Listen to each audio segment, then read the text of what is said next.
हरिद्वार की घाटियों में सुबह का समय था। गंगा के तट पर घंटियों की ध्वनि गूंज रही थी, दीपों की लौ हवा के साथ थरथरा रही थी और श्रद्धालुओं की भीड़ हर हर महादेव के जयकारों से वातावरण को भक्ति रस में डुबो रही थी। यही से शुरू होती है उस यात्रा की कहानी जो सिर्फ पहाड़ों की ओर नहीं बल्कि आत्मा की गहराइयों तक जाती है। यह यात्रा है भगवान शिव के 12 ज्योतिर्लिंगों में से एक हिमालय की गोद में बसे केदारनाथ धाम की। कहा जाता है कि यहीं शिव ने पांडवों को दर्शन दिए थे और यहीं से उन्होंने उन्हें स्वर्ग जाने का मार्ग बताया था। इसीलिए केदारनाथ को केवल एक मंदिर नहीं बल्कि मोक्ष स्थल माना जाता है। मंदाकिनी नदी के तट पर बर्फ से ढकी चोटियों के बीच ऐसा लगता है मानो स्वयं महादेव अपने भक्तों का स्वागत कर रहे हों।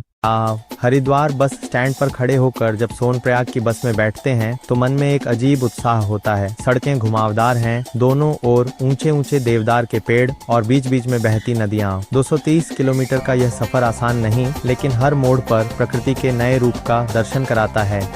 सुबह 5 बजे से बसें चलना शुरू हो जाती हैं और धीरे धीरे पूरा कारवां यात्रियों से भर जाता है। कोई परिवार के साथ है, कोई अकेले, कोई दोस्तों के संग, लेकिन सबके चेहरे पर एक ही भाव है, भोले बाबा तक पहुंचने की लालसा। सोनप्रयाग पहुंचते पहुंचते शाम हो जाती है। जगह जगह जाम और पहाड़ी ट्रैफिक सफर को और लंबा कर देता है। तभी लोग अक्सर सोनप्रयाग से पहले के छोटे गांव सीतापुर में ठहर जाते हैं। वहां के साधारण से होटल भी यात्रा की थकान मिटाने के लिए स्वर्ग जैसे लगते हैं।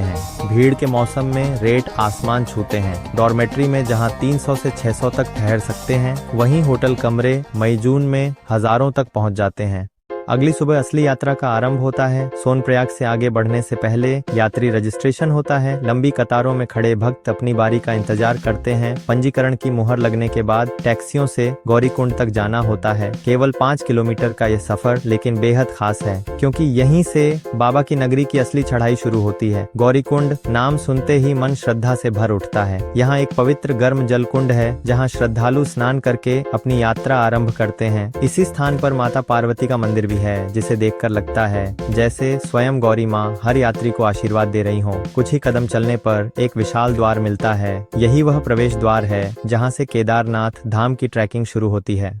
कागजों पर यह दूरी 16 किलोमीटर लिखी जाती है, लेकिन हकीकत में यह रास्ता 20-21 किलोमीटर का है। पहाड़ी रास्ते कभी सीधी चढ़ाई लिए होते हैं, कभी नदी के पुलों को पार करते हुए, कभी बर्फीली दीवारों के बीच से गुजरते हुए। जो यात्री पैदल नहीं जा पाते वे घोड़े, पालकी या पिट्ठू का सहारा लेते हैं। घोड़े का किराया लगभग 3000 से 200 तक, पालकी 7 से 10,000 तक और पिट्ठू भी कई हजार ले लेता है। लेकिन हर भक्त की मंजिल एक ही होती है, बाबा के दरबार तक पहुँचना। कुछ लोग हेलीकॉप्टर से भी जाते हैं। फाटा, गुप्तकाशी और सिरसी से हेलीकॉप्टर सेवा उपलब्ध है। आसमान से हिमालय की चोटियों को देखना एक अलग ही अनुभव है, लेकिन जो लोग पैदल चलते हैं उनके लिए यह सफर किसी तपस्या से कम नहीं। लगभग 6-7 किलोमीटर चलने के बाद रामबाड़ा आता है। मंदाकिनी नदी पर बने लकड़ी और लोहे के पुल, उफनते पानी की आवाज और हवा में घुली ठंडक, यह सब मन को भीतर तक छू जाता है। जैसे जैसे ऊंचाई बढ़ती है,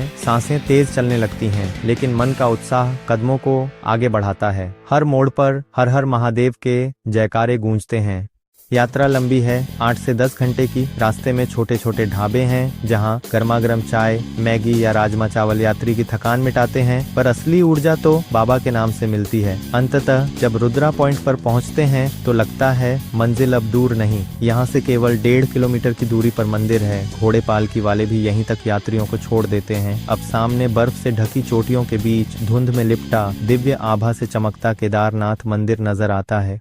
मंदिर के समीप पहुंचते ही दिल की धड़कन तेज हो जाती है। ठंडी हवाएं चेहरे को छूती हैं, शरीर थका होता है लेकिन आत्मा तृप्त। हमने पहले से ही नंदी कॉम्प्लेक्स में बुकिंग कर रखी थी। बड़े बड़े टेंट जिनमें गद्दे और माइनस तापमान सहने वाले स्लीपिंग बैग दिए जाते हैं। कीमत 8 से 900 तक होती है। रात के अंधेरे में मंदिर की घंटियां गूंजती रहती हैं और दूर दूर तक ओम नमः शिवाय का स्वर सुनाई देता है। सुबह 4 बजे मंदिर के कपाट खुलते हैं। बर्फबारी के बीच भक्तों की भीड़ कतारों में खड़ी होती है। गर्भगृह में प्रवेश करते ही ऐसा लगता है जैसे समय थम गया हो। मध्य भाग में शिवलिंग विराजमान है। श्रद्धा से झुकते हुए जब आप उन्हें निहारते हैं तो लगता है जैसे जीवन की सारी समस्याएं समाप्त हो गई हों। शिवलिंग के अग्रभाग पर गणेश और पार्वती का श्री यंत्र भी स्पष्ट दिखाई देता है।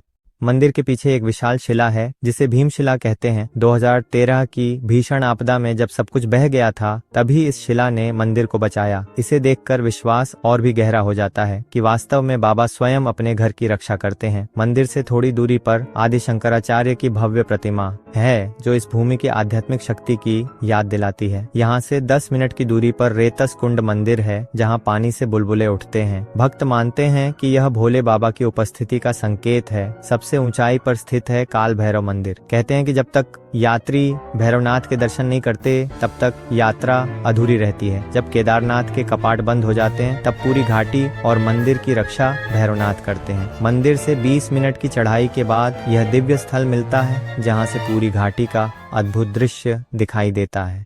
यात्रा में खर्च की बात करें तो यह यात्रा 4 से 6 हजार में पूरी हो सकती है। समूह में यात्रा करने पर खर्च और भी कम हो जाता है, लेकिन असली मूल्य तो श्रद्धा का है जिसे कोई गिनती नहीं कर सकता। मौसम कभी भी बदल सकता है। एक पल धूप खिली हो तो अगले ही पल बर्फबारी शुरू हो सकती है। इसलिए गर्म कपड़े और जरूरी सामान हमेशा साथ रखना चाहिए।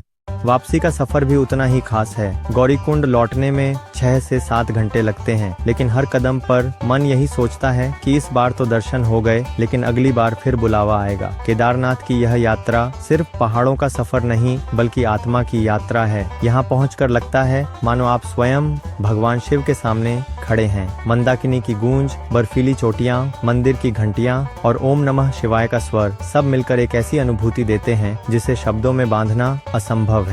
यात्रा का समापन होता है, लेकिन मन यही कहता है फिर बुलाएंगे भोले बाबा।